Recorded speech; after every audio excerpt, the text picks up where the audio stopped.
showed up and that she was tired and wanted to go home. Roger offered to walk her to the main road where she would be able to get transport. She accepted the offer and the both of them started walking across the savannah. About halfway through, she stopped. If something was wrong, my feet hurt from standing so long. I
My French uncle became terrified at this point and said, all right, we will stay. My possessed uncle then removed the knife from my French uncle's throat and retreated to where he originally was. A few minutes later, the salad was finished, and my grandmother and my aunts gathered around my possessed uncle. They were all sobbing uncontrollably. Then one of my aunts runs off into a corner saying, I can't do this. I'm too scared. I'm too scared. My oldest aunt goes over to her, comforts her, and eventually they join the other siblings.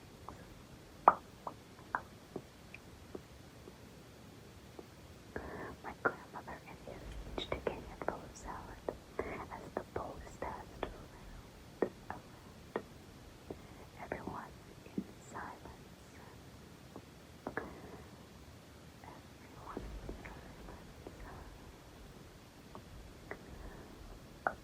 Puts it into their mouths at the same time, and coincidentally the clock strikes.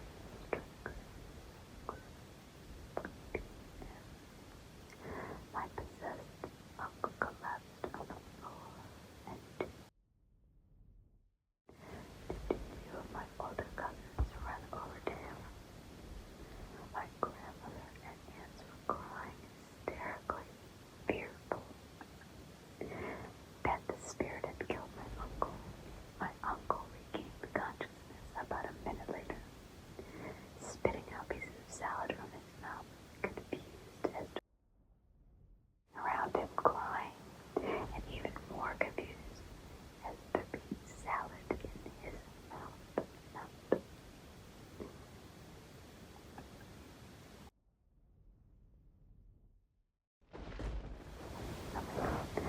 My demon focus, Reiki location, Kentucky. The whole thing started when I was 6 years old. I lived in a rural area of western Kentucky, and we had just moved into an old house. It was a 2-story house with the whole upstairs being an attic. But that we didn't use, and the downstairs being the area that we lived in. One late night, when both of my parents were asleep, I woke up from a nightmare. I remember looking over at my TV and watching the PlayStation Simple, but the PS1 bounced around the screen. I got up to use the bathroom, but was distracted by what I thought at the time was a flash of lightning. I was a curious kid, so I walked over to the window and looked out over our yard and noticed the moon glowing in the sky. My eyes moved over to the old barn that sat on the property. Nothing was there. For some reason, I could not move my eyes away. I became really cold and my heart started racing for a couple seconds.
had 2 kids of her own, the oldest being 3, was mentally challenged and couldn't speak.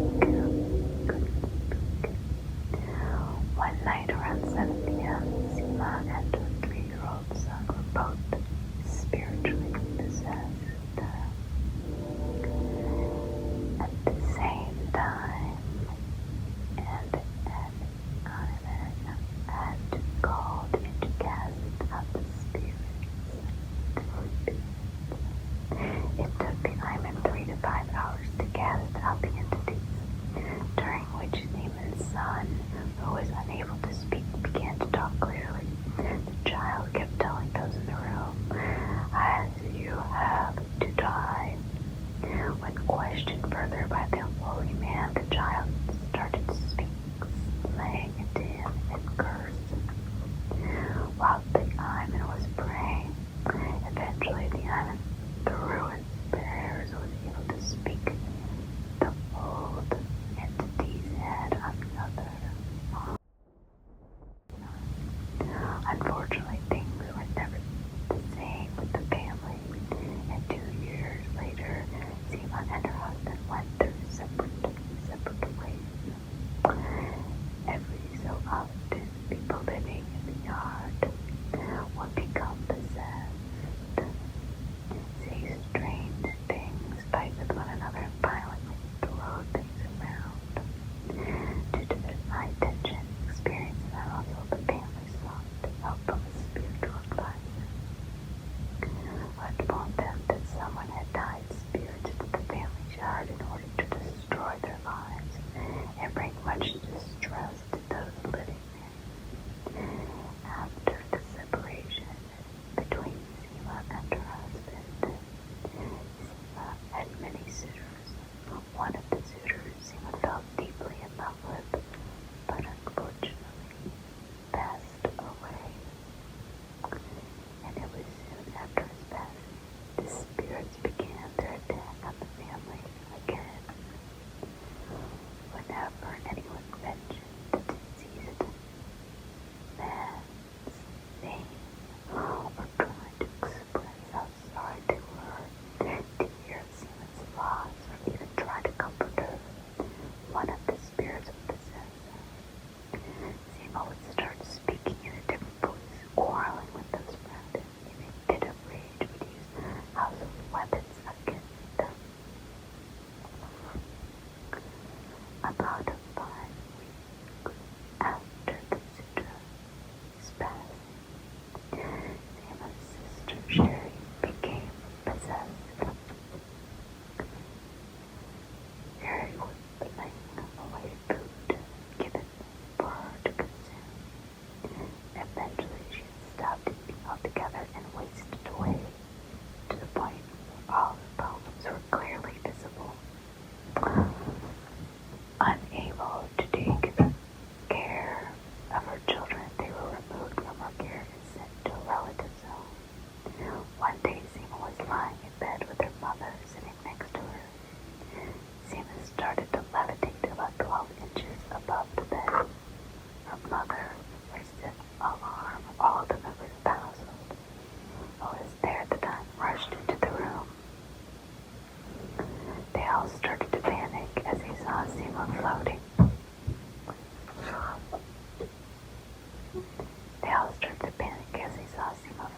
And tried to push her back down upon the bed, but they couldn't. Charlene, who was another of Seema's sisters, quickly got on the phone with the spiritual advisor. The spiritual advisor was 14 feet away from Seema, was still levitating in position, extended her arm toward Charlene and struck the phone out of her hand. Seema then dropped back down onto the bed, unconscious. The next day, the advisor told them that 5 spirits were tormenting the family, and that it was a relative of theirs who was